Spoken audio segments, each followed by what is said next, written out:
It was in November that Governor Walz shut the dine-in restaurants down. There was no law that allowed Governor Walz to do what he did. So we opened up within 24 to 48 hours.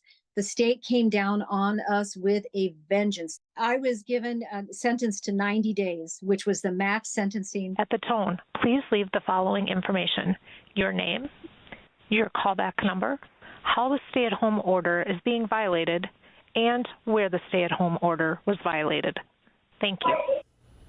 Okay, first you heard from a small business owner just outside Minneapolis, a mother of 8 and a grandmother, speaking out, saying she was jailed for 90 days under Governor Tim Walz's COVID shutdown orders for trying to keep open her bistro cafe to make a living for her family. And you also heard Governor Walz's hotline for neighbors to snitch on each other if they violated his stay-at-home orders. Joining us now, a Minnesota small business owner, Andrew Hulse. Mr. Hulse owns several high-end salons. It's good to have you on the show, sir. What was it like owning and operating a small business under Governor Walz's leadership during COVID? Well, it was pretty stressful. And first of all, thanks for having me, Liz. But it was extremely stressful. I'd say it was probably the most stressful time of my life. On March 17th at 9:43 p.m., we got notice that we were being shut down. Effective immediately. So we had no notice whatsoever. Our customers didn't have any notice. Our employees didn't have any notice. You know, some of the other industries they gave a few days notice to, maybe a week's notice to. In our case, we got the order at 9:43 at night, and then we were closed the next day. Well, it's terrifying. Yeah, go ahead. Finish your thought. I'm sorry. Go ahead.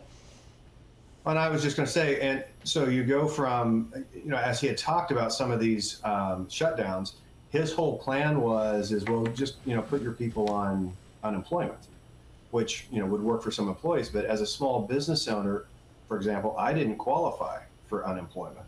So I went to zero income overnight. And at the same time, you know, Governor Walz and, you know, his staff, they were happy to sit home and collect a paycheck. Well, that's not something that I could do.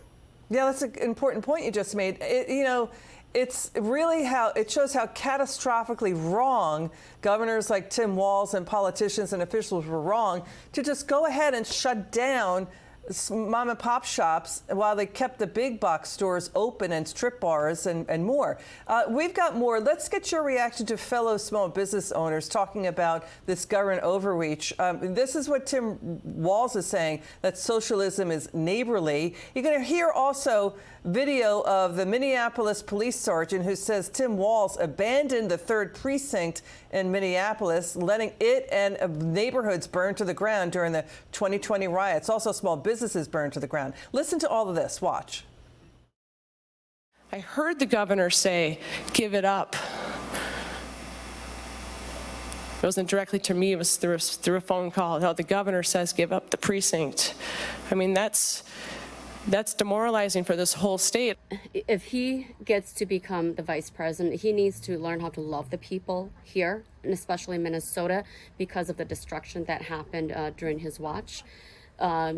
I mean, he could be a good person, but he also needs to understand the people, the sufferings that they're going through. You want to have empathy, but you also have to have empathy for the victims of the criminals. And if you just have empathy for the criminals, it's actually shallow empathy. It's not real. You're not thinking. You just left California for a lot of those reasons, and what she's done with crime, with cashless bail, where you kill somebody. I mean, we have states now you kill somebody and they let you out right away. I mean, you don't have to even put up, and then they never find the people unless they kill again, and then they let them out again. Our country is becoming a very dangerous place. That's President Trump and Elon Musk on Kamala Harris, and you heard about Tim Walz there. Sir Andrew, what do you want voters to know about Tim Walz? Well, you know, he's not good in a crisis. You know, when COVID first came out, when the lockdowns first happened, he wanted some sort of mathematical model to make decisions on. So he hired the University of Minnesota to create this mathematical model. Well, he got this model, and this model predicted, you know, catastrophic deaths. it didn't even pass the sniff test. But he used this to justify his emergency powers, and he continued to use it, even though it became very apparent very quickly that the model was dramatically flawed. And I don't have any issue with the students and the faculty that tried to put it together, but once you have new data, you have to be able to adjust course, and he simply couldn't do that. He didn't do that. Small business owner Andrew Hulse, thanks for sharing your experience with us. We're so sorry what you went through. We'll stay on the coverage here, okay? It's good to have you on. Thanks again. Thank you very much. Sure.